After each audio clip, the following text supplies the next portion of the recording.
Cherthala central ജുമാ മസ്ജിദിലെ ആണ്ട് നേർച്ച ചടങ്ങുകൾ ഭക്തിസാന്ദ്രമായി. പള്ളിയങ്കണത്തിൽ വൈവിധ്യമാർന്ന ചടങ്ങുകളാണ് ഒരുക്കിയിരുന്നത്. നിരവധി വിശ്വാസികൾ പങ്കെടുത്തു. ചേർത്തല സെൻട്രൽ ജുമാ മസ്ജിദ് ആണ്ട് നേർച്ച വിവിധ ആത്മീയ പരിപാടികളോടെ നടന്നു. മസ്ജിദിലെ ആണ്ട് നേർച്ച ചടങ്ങുകൾ രാവിലെ 9 മണിക്ക് ആരംഭിച്ചു. പ്രഭാഷണം, മൗലൂദ് പാരായണം, ദുആ മജ്ലിസ് എന്നിവ ഇതോടനുബന്ധിച്ച് നടന്നു. ചേർത്തല സെൻട്രൽ ജുമാ മസ്ജിദ് മഖ്ബറയിൽ അന്ത്യവിശ്രമം കൊള്ളുന്ന ശുഹദാക്കളുടെയും ഔലിയ ഷെയ്ഖ് മുഹീദ്ദീൻ അബ്ദുൽ ഖാദിർ ജീലാനി തങ്ങളുടെയും ആണ്ട് നേർച്ച ചടങ്ങുകൾക്ക് പാണക്കാട് സയ്യിദ് ഹാഷിർ അലി ശിഹാബ് തങ്ങൾ, അസയ്യിദ് സൈനുദ്ദീൻ അൽ ബുഖാരി തങ്ങൾ ആത്മീയ സദസ്സിന് നേതൃത്വം നൽകി.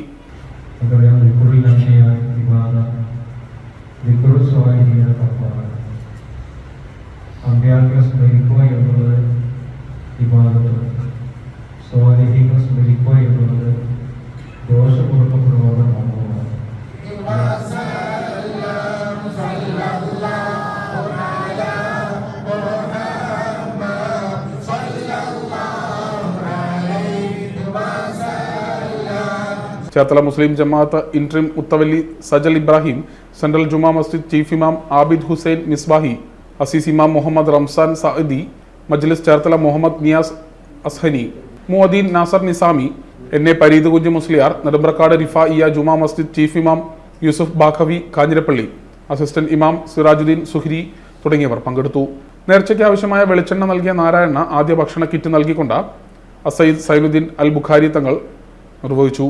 ബഹുമാനപ്പെട്ട കേരള സംസ്ഥാന വഖഫ് ബോർഡ് നിയമിച്ചതനുസരിച്ച് ചേർത്തല ജുമാ മസ്ജിദിൻ്റെ ഇൻറ്ററീം മുത്തവല്ലിയായി ചുമതലയേറ്റെടുത്തതിന് ശേഷമുള്ള വർഷം തോറും നടക്കാറുള്ള ആദ്യ ആണ്ട് നേർച്ചയുടെ ഒരു ദിവസത്തിലാണ് ഏറ്റവും മനോഹരമായി ഈ ആണ്ട് നേർച്ച ഇത്തവണയും നടത്തിക്കൊണ്ടുപോകാൻ സാധിച്ചു.